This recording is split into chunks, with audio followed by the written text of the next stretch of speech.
बिस्मिल्लाहिर्रहमानिर्रहीम अल्लाहुम्मा सल्ली अला मुहम्मदिन व अला आलि मुहम्मदिन मुबारक वसल्लम वसल्लु अलैहि। डियर स्टूडेंट्स, अस्सलाम वालेकुम व रहमतुल्लाहि व बरकातुहू। उम्मीद करता हूँ आप खुशबाख होंगे, ठीक ठाक होंगे और अल्लाह से दुआ करता हूँ कि अल्लाह पाक आपको और हम सबको दुनिया और आखिरत के हर इम्तिहान में कामयाबी और कामरानी अता फरमाए। डियर स्टूडेंट्स, आज की हमारी जो वीडियो है वो हर उस स्टूडेंट के लिए बहुत ही इम्पोर्टेंट होने जा रही है जो अकाउंटिंग सीखना चाह रहे हैं। आज का हमारा टॉपिक है जर्नल एंट्रीज। अकाउंटिंग का एक चैप्टर है जर्नल। इस चैप्टर की अहमियत बहुत ज़्यादा है कि आप जितनी भी अकाउंटिंग करेंगे इन सब अकाउंटिंग में ये चैप्टर एक बेस की हैसियत रखता है। रीढ़ की हड्डी अगर हम कहें तो ये, बैकबोन कहें तो ये कहना बजा ना होगा। स्टूडेंट्स, अगर आप अकाउंटिंग सीख रहे हैं, आई कॉम पार्ट 1 कर रहे हैं या बी कॉम पार्ट 1 की तालीम हासिल कर रहे हैं या जर्नल सीख रहे हैं तो आज की वीडियो आपके लिए बहुत ही अहम होने जा रही है। आज की वीडियो में हम आपको बताएंगे कि जर्नल क्या है और इसके जो बेसिक रूल्स हैं वो क्या हैं। तो आइए स्टूडेंट्स, वीडियो में आगे बढ़ते हैं। आगे बढ़ने से पहले आपसे यही रिक्वेस्ट करता हूं कि हमारे चैनल को सब्सक्राइब भी कर लीजिए और वीडियो अगर अच्छी लगे तो उसे लाइक भी कीजिएगा, आगे शेयर भी कीजिएगा। बेल आइकन के बटन को प्रेस करना मत भूलिए ताकि हर नई आने वाली वीडियो का नोटिफिकेशन आपको मिलता रहे। डियर स्टूडेंट्स, आपके सामने आज की वीडियो हम शुरू करते हैं। आज के लेक्चर का जो टॉपिक है वो है जर्नल कहते हैं रोजनामचा। अकाउंटिंग की वो इब्तदाई किताब जिसमें हर कारोबारी लेन देन को तारीख और तरतीब के लिहाज से दर्ज किया जाता है, उसको हम जर्नल कहते हैं। आज हमारा जो बेसिक टॉपिक है वो ये है कि जर्नल के रूल्स क्या हैं। जर्नल को सीखने के लिए हमें जो बेसिक नॉलेज चाहिए आज की वीडियो उसके लिए है। वीडियो थोड़ी सी लंबी हो जाए तो परेशान मत हुआ करें क्योंकि ये आपके लिए ही इम्पोर्टेंट है। हम हर बात को इंतहाई डिटेल से समझाते हैं ताकि हमारे व्यूअर्स अच्छी तरह इसको समझ सकें, हमारे जो स्टूडेंट्स हैं वो अच्छी तरह नॉलेज को गेन कर सकें। आइए स्टूडेंट्स, जर्नल के बेसिक रूल्स क्या हैं। इसका जो फर्स्ट रूल है वो है एसेट्स और एक्सपेंस, इन दोनों के रूल्स सेम होते हैं। इन दोनों में जब इजाफा होगा तो हम इसे डेबिट करेंगे। इंक्रीज इन एसेट्स, जब आपके एसेट्स में इजाफा होगा तो हम उसे डेबिट करेंगे और जब आपके एसेट्स में डिक्रीज होंगे, जब उसमें कमी होगी तो हम उसे क्रेडिट करेंगे। इसी तरह जैसे ही रूल्स एसेट्स के थे वैसे ही रूल्स आपके एक्सपेंसेस के थे। इंक्रीज इन एक्सपेंसेस को हम डेबिट करेंगे और डिक्रीज इन एक्सपेंसेस को हम क्रेडिट करेंगे। ये रूल्स हैं इसके। अब हम इसको डिटेल से सीखते हैं। आइए, डिटेल से सीखने से पहले हम एक ओवरव्यू इसका भी ले लेते हैं, बाकी जो 3 रूल्स हैं उसके भी। जब आपकी इनकम में इजाफा होगा, जब इनकम आपकी इंक्रीज होगी तो आप उसे क्रेडिट करेंगे और जब आपकी इनकम डिक्रीज होगी, इनकम में कमी होगी तो हम उसे डेबिट करेंगे। इसी तरह जब आपकी कैपिटल में इजाफा होगा तो हम उसे क्रेडिट करेंगे और कैपिटल में कमी होगी तो हम उसे डेबिट करेंगे। लायबिलिटीज, जब आपके कर्जाजात या जिम्मेदारियों में इजाफा होगा, इंक्रीज होगी तो आप उसे क्रेडिट करेंगे और जब उसमें कमी होगी तो हम उसे डेबिट करेंगे। अब इस रूल्स को याद करने का बिल्कुल सिंपल सा फार्मूला है कि आप चाहे पहले 2 याद कर लें कि एसेट्स और एक्सपेंस, जब इन दोनों में इजाफा होगा तो हम डेबिट करते हैं और जब इन दोनों में कमी होगी तो हम क्रेडिट करते हैं और बाकी जो 3 रूल्स हैं वो बिल्कुल इसके ऑपोजिट्स हैं। आओ हम इस रूल को बेसिकली इसकी गहराई में जाकर इसको अंडरस्टैंड करने की कोशिश करते हैं कि कैसे हमारे एसेट्स में इजाफा हो तो हम उसे डेबिट कैसे करेंगे और क्रेडिट कैसे करेंगे। डेबिट क्रेडिट अकाउंटिंग की एक टर्म है जो यूज होती है। पहले जो आपने चैप्टर किया था वो अकाउंटिंग इक्वेशन का चैप्टर किया था। अकाउंटिंग इक्वेशन में हम प्लस माइनस करते थे, ऐड लेस करते थे, लेकिन अब हम प्लस माइनस ऐड लेस नहीं करेंगे बल्कि अब हम डेबिट और क्रेडिट करेंगे और आगे ज्यादातर जो चैप्टर्स होंगे उसमें डेबिट क्रेडिट ही हुआ करेगा।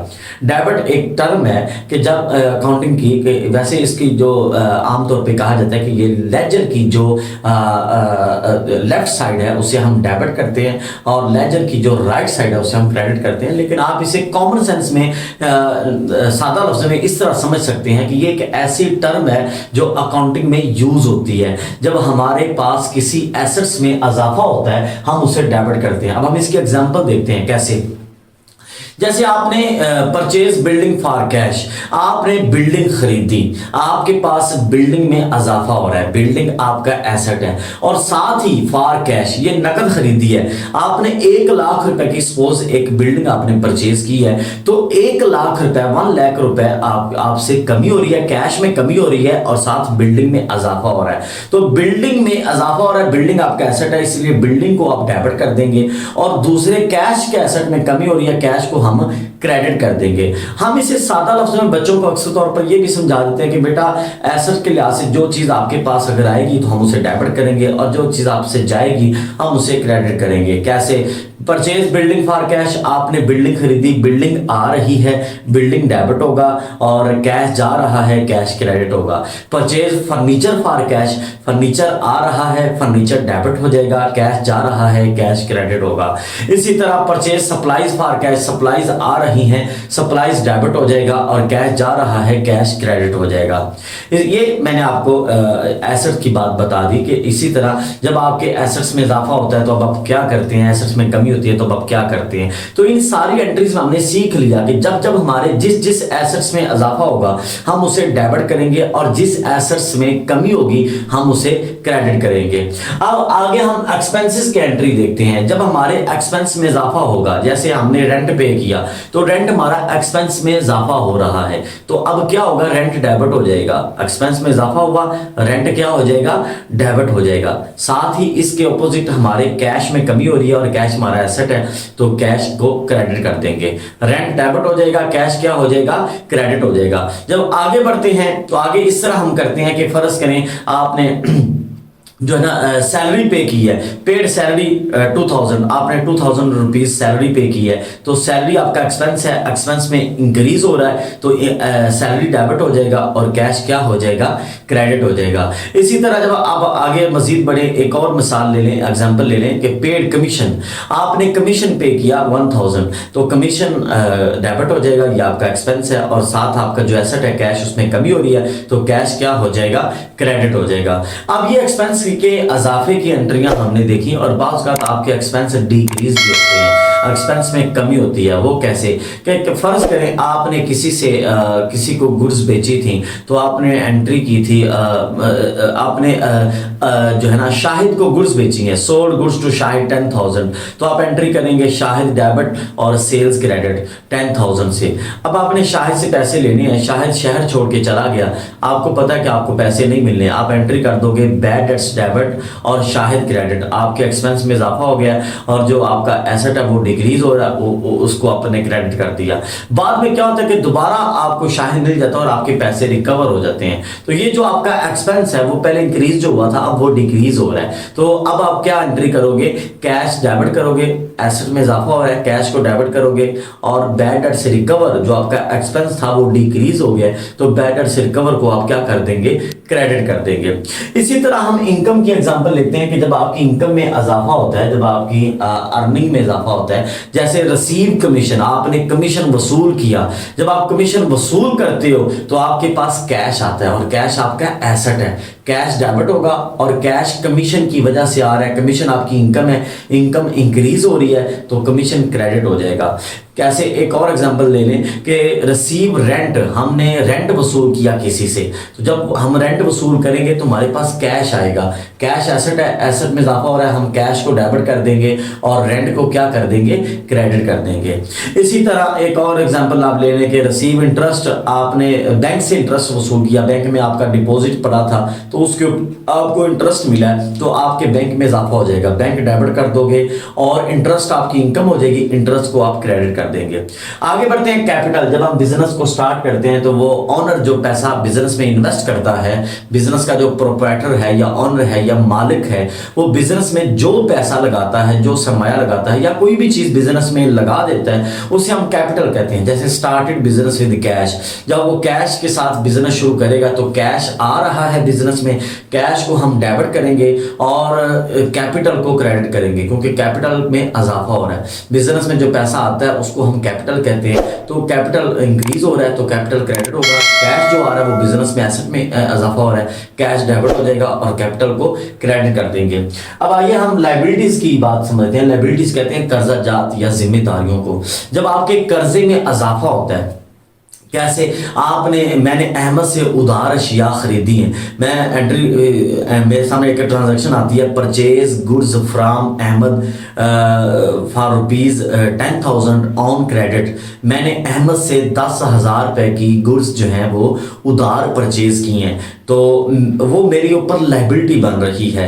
अहमद मेरा क्रेडिटर बन रहा है, तो मेरे पास जो गुड्स आ रही हैं तो मैं उसको परचेजेस को डेबिट कर दूंगा, और अहमद मेरी लायबिलिटी में इजाफा हो रहा है तो अहमद को मैं क्रेडिट कर दूंगा। और जब मेरी लायबिलिटी में इजाफा होगा तो मैं लायबिलिटी को क्रेडिट कर रहा हूं। मैं एक एग्जांपल और देता हूं, परचेज मशीनरी फ्रॉम शाहिद। मैंने शाहिद से मशीनरी परचेज की है, तो मेरे पास मशीनरी आ रही है, मैं मशीनरी को डेबिट करूंगा। ये मेरा एसेट है, एसेट में इजाफा हो रहा है तो मैं मशीनरी को डेबिट करूंगा, और ये शाहिद से आ रही है, शाहिद को मैं क्रेडिट कर दूंगा, शाहिद को क्रेडिट कर दूंगा, क्योंकि शाहिद की लायबिलिटी मेरे ऊपर बन रही है, शाहिद मेरा क्रेडिटर बन रहा है। आइए हम लायबिलिटी को डिक्रीज करते हैं कि इसी शाहिद को जब मैं पैसे पे कर दूंगा, paid rupees 2,000 to Shahid. Shahid को मैंने 10,000 रुपये अदा कर दिए, शाहिद मेरा क्रेडिटर था, अब मुझसे कैश जा रहा है, एसेट डिक्रीज हो रहा है, मैं कैश को क्रेडिट कर दूंगा, और साथ मेरी जो लायबिलिटी थी वो भी डिक्रीज हो रही है, तो मैं शाहिद को डेबिट कर दूंगा। तो डियर स्टूडेंट्स, आज की वीडियो में हमने इसके बेसिक रूल्स का ओवरव्यू लिया और कोशिश की कि आपको हल्का सा ओवरव्यू देंगे, और आने वाली वीडियो में हम आपको इसकी बेसिक जनरल एंट्री सिखाएंगे, वो भी बड़ी इंपॉर्टेंट होगी। तो स्टूडेंट्स, अगर यहां तक कोई भी सवाल हो तो आप पूछ सकते हैं। जैसा कि आपको मालूम है कि हम अपना लेक्चर रिपीट भी करते हैं, तो आइए हम लेक्चर का रिपीट करते हैं, ताकि जो स्टूडेंट्स को पहले समझ नहीं आ सकी हम थोड़ा सा दोबारा रिपीट करेंगे तो उसको हो सकता है समझ आ जाए। तो स्टूडेंट्स, वीडियो को पूरा देखा करें और अच्छी तरह देखा करें, और ताकि आपको अच्छी तरह समझ आ जाए। तो आइए स्टूडेंट्स आगे बढ़ते हैं, रिपीट करते हैं लेक्चर को। सबसे पहले एसेट्स, आपके एसेट्स में इजाफा होगा, आप उसे डेबिट कर देंगे। एसेट का आसान रूल भी मैंने बताया कि जब कोई चीज़ आपके पास आए आप उसे डेबिट कर दें, और जो चीज़ आपसे जाए उसे आप क्रेडिट कर दें। उसके बाद एक्सपेंसेस, जब आपके एक्सपेंस में इजाफा होता है आप उसे डेबिट करते हैं, और जब एक्सपेंस में कमी होती है तो आप उसे क्रेडिट कर देते हैं। इसी तरह इनकम की एंट्रीज क्या होंगी? इनकम, जब आपकी इनकम में इजाफा होता है आप उसे क्रेडिट कर देते हैं, और जब इनकम में कमी होती है तो आप उसे डेबिट कर देते हैं। और कैपिटल, जब आपके कैपिटल में इजाफा होता है हम उसे क्रेडिट करते हैं, और जब कैपिटल में कमी होती है तो हम उसे डेबिट कर देते हैं। और आखिरी लायबिलिटीज, यानी कि कर्जाजात या जिम्मेदारियां, जब आपकी लायबिलिटी इंक्रीज होगी हम उसे क्रेडिट कर देंगे, और जब लायबिलिटी डिक्रीज होगी तो हम उसे डेबिट कर देंगे। तो स्टूडेंट्स, ये बड़ा ही आसान रूल्स हैं, इसको अच्छी तरह रीड आउट कीजिएगा और समझिएगा।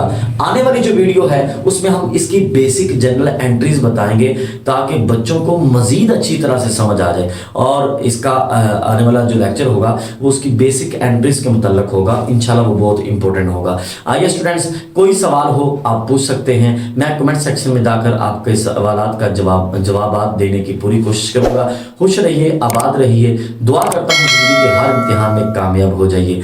वीडियो को लाइक भी कीजिएगा, शेयर भी कीजिएगा, और चैनल को सब्सक्राइब करना मत भूलिए। अल्लाह हाफिज।